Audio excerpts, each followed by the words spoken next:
Poor old Nigel Farage. The man who did so much to give us Brexit now says it has come at some personal cost, leaving him facing 2018 separated and skint.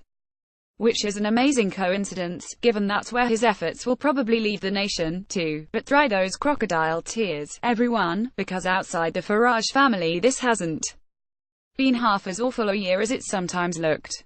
If 2016 felt like the year the world basically went to the dark side, then this was the year the resistance started getting its act together. Let's just say it's not a coincidence that 2017 began with hundreds of thousands of women in pink pussy hats marching against the election of Donald Trump and ended with the news that this year's mostlookedup word was feminism. According to the US-based online dictionary Merriam Webster, it may have felt, back in January, as if marching achieved nothing beyond making people feel better.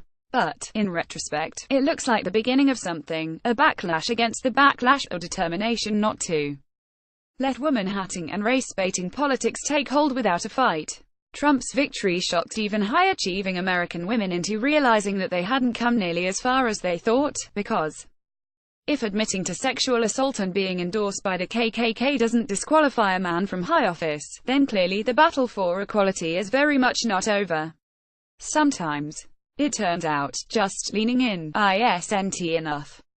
And it's impossible to separate that wake-up call from the global pushback against sexual violence that had, with hindsight, begun even before actresses began breaking their silence over Harvey Weinstein. Back in the summer, a string of Silicon Valley women spoke out about being routinely propositioned and hassled by men in tech, prompting some high-profile resignations. By autumn, post-Weinstein, millions of ordinary women around the world were telling their stories via the #MeToo hashtag, and the ripples were spreading into politics. In November, the British Defence Secretary, Michael Fallon, resigned after allegedly trying to kiss journalist Jane Merrick following a work lunch, and the Labour activist Bex Bailey bravely disclosed that she'd been raped after a party event, but advised to keep it quiet. Investigations are still ongoing into several claims of sexual impropriety by MPs, including Theresa May's close cabinet ally Damian Green and former Labour frontbencher Kelvin Hopkins, were not out of the woods yet. But if nothing else, all that frantic Googling of the F-word suggests a lot of women who hadn't previously considered feminism relevant to their lives are starting to get curious.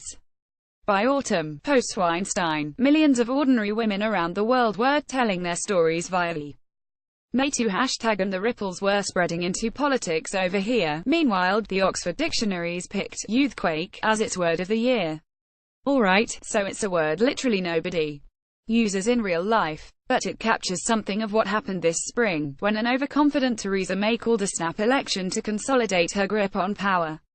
Instead, she very nearly lost to Jeremy Corbyn, as younger voters, furious at having their interests trampled over by pensioners, surged to the polls. It was the under-40s who transformed Corbyn's standing at Westminster and sent millennials' priorities from the housing crisis and student debt to eco-friendly taxes, shooting up a panicking government's agenda. And they're starting to change the terms of the Brexit debate, too. The referendum is still very unlikely to be reversed.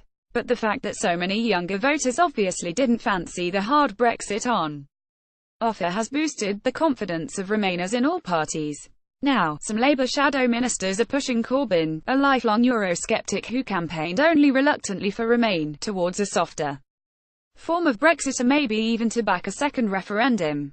Meanwhile, a group of hardcore Tory Remainers nicknamed the Rebel Alliance, and, like their Star Wars counterparts, led mainly by women, scored its first real victory earlier this month by securing MPs a meaningful vote on the final deal.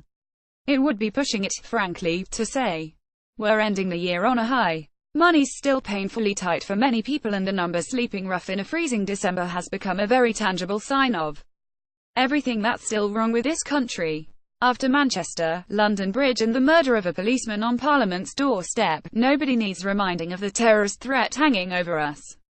Public life is still awash with abuse, with women and those of colour invariably getting the worst of it. But, if nothing else, at least there's one unifying national event for which we can all get out the bunting, and I don't mean Prince Harry's wedding, although the royals embracing a proudly feminist, mixedress woman who doesn't yet have British citizenship sure feels like some sort of milestone. No, the one thing that should bring pretty much the entire nation together as one is the news that Trump may visit London in February, creating the perfect opportunity for the biggest public protest in years. Pink hats on, people. At Gabby Hinsliff.